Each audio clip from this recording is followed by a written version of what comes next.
Hey guys, Garrett here, and today I want to talk about whole shop or whole garage compressed air. I want to talk about the different systems available, what to do, what not to do, and what I did. First, let's talk about what not to do. So the first thing is never ever use PVC. Under any circumstances, don't use PVC. It's not if it's going to blow, it's when it's going to blow. And whenever it fails, it actually sends shrapnel out. It's like a grenade going off. So absolutely do not ever use PVC for compressed air. Galvanized pipe and black iron pipe have been used for many years in many different shops, and they work just fine. They do have a few drawbacks though. The black iron pipe is definitely prone to rust on the insides. So as moisture builds up in your air system in that black iron pipe, it will rust the inside, and then generally that's going to get caught up either in your tools or your filters, or you're going to have rusty water running through depending how you're draining out your air lines. But it is commonly used, although to me it is fairly expensive. Galvanized pipe is kind of the same way. It does have that galvanization coating on it, but that coating doesn't last forever. Eventually it will wear away and chunks of it can come out and get caught in your air tools or in your filters. Again, it can also rust over time. But regardless, those are two ways that are typically used, and again, to me they're fairly expensive, and I don't want any chance of rust going through my tools. You can definitely use stainless steel lines, but again, hugely expensive. You can use copper, and honestly I used a combination of copper and PEX. I'll get back to PEX here in a bit, but copper is definitely something you can do and is recommended by most plumbers as well. It's fairly easy to put together as long as you know how to sweat a joint, but it is expensive. And of course there are kits out there that are specifically rated for airline usage. They're usually a PEX, aluminum PEX tubing put together. So it's a layer of PEX, a layer of aluminum, and another layer of PEX. And it is air rated, and there's plenty of those out there. On Amazon, you can get them from Rapid Air or MaxLine. There's a link down in the description if you want to look at those. And there's nothing wrong with these. They don't suffer from corrosion. They are specifically made for air delivery, and they are excellent kits, but again, they are fairly expensive. And the last option is PEX. And I'll be honest, PEX is not recommended by the manufacturer to be used for compressed air usage. There's a couple reasons here, I believe. Number one, they just haven't done all the testing associated with it. Number two, the PEX lines can be susceptible to UV damage. So whether that's from being near a window or like fluorescent lights, they can actually damage the PEX lines. The other factor is heat. And of course, PEX is made for water. So as, say, hot water goes through that pipe, the actual pressure ratings for that pipe go down as the temperature of the liquid inside of it increases. This would be no different for air as well. If your PEX lines are really close to the air compressor, they are susceptible to a heck of a lot of heat. As your compressor compresses that air, it creates a lot of heat. And that heat builds up, of course, goes through your lines and then reduces how much PSI rating that line is going to be. So there are very specific ways that you want to design your system. Let me show you what I did for my system. All right, we're going to start at the air compressor, and I have a 60-gallon single stage air compressor. And first thing I want to say is I would set the air compressor on some sort of rubber. This is actually a rubber truck bed liner, and I just cut a piece out, stuck the compressor on it, and that absorbs the vibrations. Wonderful thing to do. And then coming out of the compressor, it has a 3/4 inch pipe, and then of course a ball valve so I can shut the whole thing off, back to 3/4, and then a 3/4 inch whip hose that goes up and then connects to the copper. That whip hose is important so that it isolates the vibrations going to the rest of the system. So again, rubber down below, and then some sort of a rubber line coming off of the compressor that can also take the heat. And then the air goes up into these copper lines, winds all the way around. The whole purpose of this is actually a heat exchanger. The air that comes out of that compressor is hot, and you need a way to cool it off before you send it throughout the shop, or else the moisture that is inside of that air has trouble falling out. So that is my heat exchanger right there. I've got roughly 50 feet of copper that I soldered together to make this heat exchanger, and then it goes out from there. And I actually built this entire heat exchanger right here on the ground, mounted them to these 2x4s right here. So there's one there, and there's another one right there. And then I had some help, and we stuck the whole thing up on the wall. As you can see, it goes all the way around, and then it comes over here to a nice drop leg, so that if there is moisture, hopefully it falls out into here, and then I can just crack that valve and get any moisture out of it. From there, at least on this side, goes back up, and then it transitions into my PEX. And then the PEX actually goes up.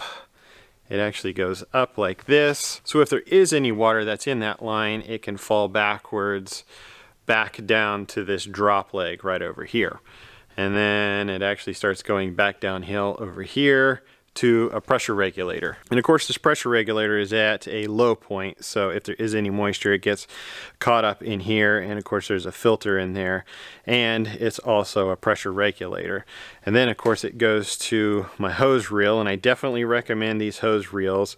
This one is an Amazon commercial one. I actually have two of these, but I've got a really big garage door right here, and having this near it to where I can either wheel it outside or I can, you know, take it down into the shop is a wonderful thing. And of course, being retractable, I'm not tripping over the hoses anymore. I have another whip hose coming off of the heat exchanger there that actually feeds my blast cabinet here.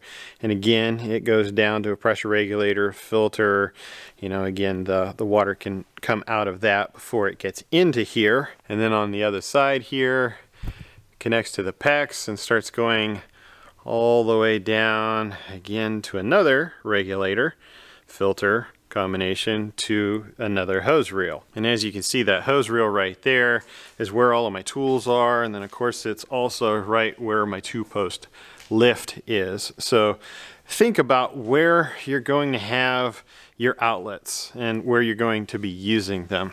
And again, same style hose reel, Amazon commercial. It's down in the description if you want to get one of those. Highly recommend. Works great. But as always, try to have some form of drop leg. So if there is anything that's coming from this point, it falls into here. And then as you can see, this line then goes up. So if there's anything from there, it falls back again right into that drop leg right there. So for me, this one goes up all the way across the ceiling and then all the way back to the other side right next to that door. And then the rest of it goes all the way along this wall over here, all the way then next to that door.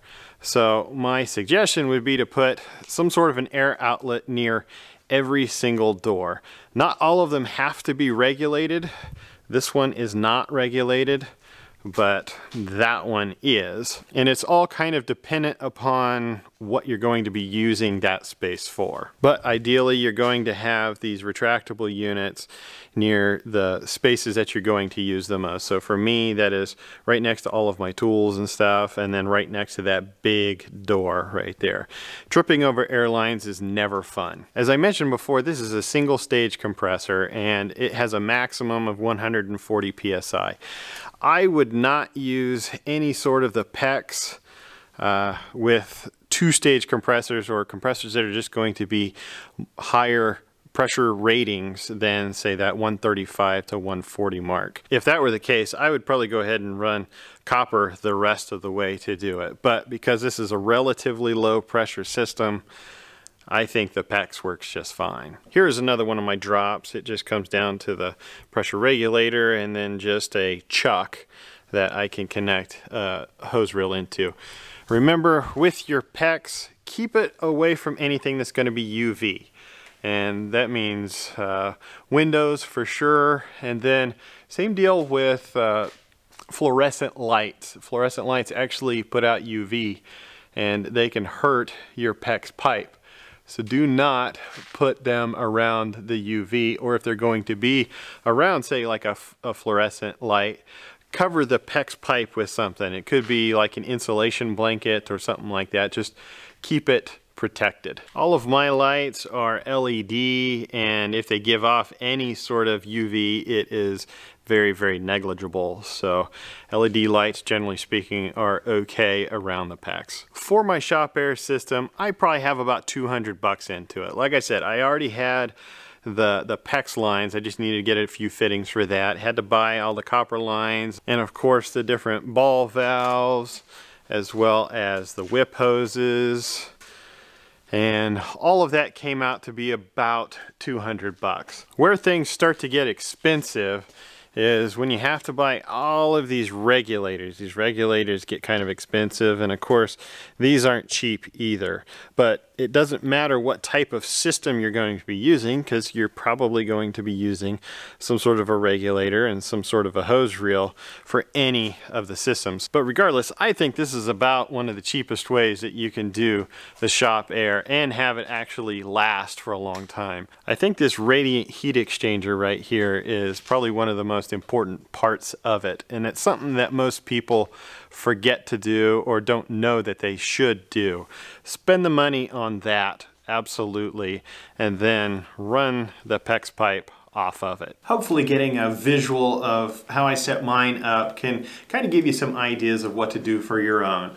I definitely recommend some sort of a hybrid system, especially if you're going to use PEX. And if you're going to use PEX, I definitely recommend PEX A, because it has the tightest cross-linking of all of the PEX pipes, and it's going to have the highest pressure ratings as well. But remember, the manufacturers of PEX pipe do not recommend you use it for compressed air. So if you are going to use it, you're using it at your own risk, and you're going to realize that it is not designed for that and is not warranted for that. So again, it's at your own risk.